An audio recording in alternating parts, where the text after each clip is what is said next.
언제까지 다른 사람의 먹잇감이 될 것인가? 이제 그만 무기력한 삶에서 벗어날 때도 되지 않았는가? 정글에서 살아남는 법. 헬리콥터 부모라는 말이 있다. 자녀가 성인이 되었는데도 계속 그 주변을 맴도는 부모를 일컫는 말이다. 헬리콥터 부모는 자녀의 대학 생활에 관여하고 직장을 구하는 일에도 참견한다. 심지어 부부 생활에도 관여하는 경우가 있다. 그런 부모를 둔 자녀들은 10중8구 스스로 일어서는 법을 모른다. 늘 부모에게만 의존해왔기 때문이다. 셀러리맨의 녹록치 않은 삶과 일상을 보여준 영화 반치광에서 주인공 송강호는 습관처럼 지각을 한다는 이유로 직장 상사에게 헤드락을 당한다. 어느 날 찾아간 체육관에서 그는 반치광 울트라 타이거 마스크의 사진을 보고 흥분한 나머지 얼떨결에 레슬링을 배우겠다고 선언한다. 자신의 철없는 행동을 후회하는 것도 잠시, 매일 고된 훈련이 시작된다. 당신의 삶은 어떤가? 혹시 송강호처럼 매일 삶에 헤드락을 당하고 있지는 않은가? 그렇다면 이제 멋진 역전의 기술을 선보일 때이다. 아침 일찍 회사에 출근해서 간단한 웨이트 트레이닝을 하고 의욕적인 하루를 보내는 사람들이 있다. 그들은 항상 에너지가 넘친다. 반면 어느 것에도 즐거움을 느끼지 못하고 대충대충 하루를 살아가는 사람들도 있다.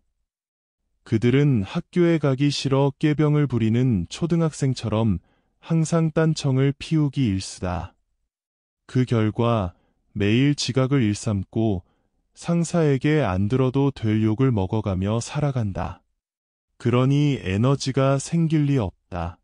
반치광에서 주인공 송강호에게 매일 헤드락을 날리는 상사는 이렇게 말한다. 사는 게 그렇게 쉬워. 세상은 정글이야.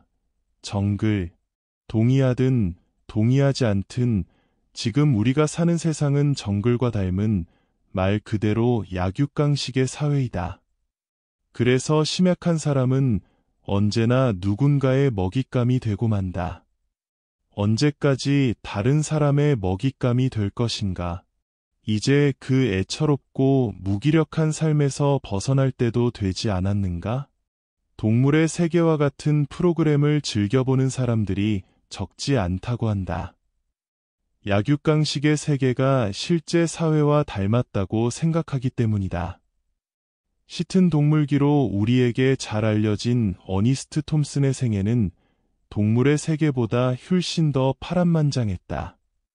시튼의 자서전에 야생의 질서편이 있다.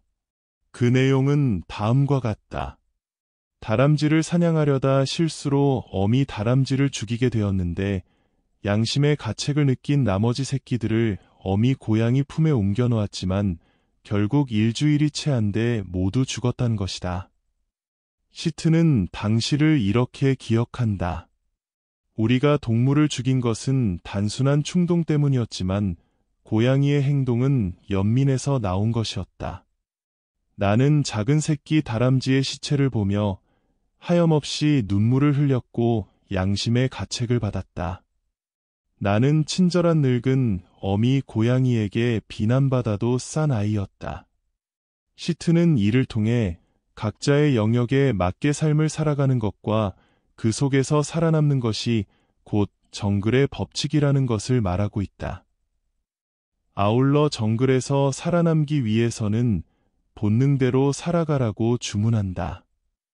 시트는 어린 시절 병마와 싸우면서도 야생동물을 관찰하는 흥미를 잃지 않았다. 또 가난 속에서 화가로서의 삶을 꿈꾸었다. 그러나 정작 시튼의 가슴 속은 늘 하나의 충동으로 들끓었다. 그것은 바로 야생에서의 삶이었다. 결국 그는 전도 유망한 화가의 삶을 포기하고 다시 야생의 세계로 돌아간다.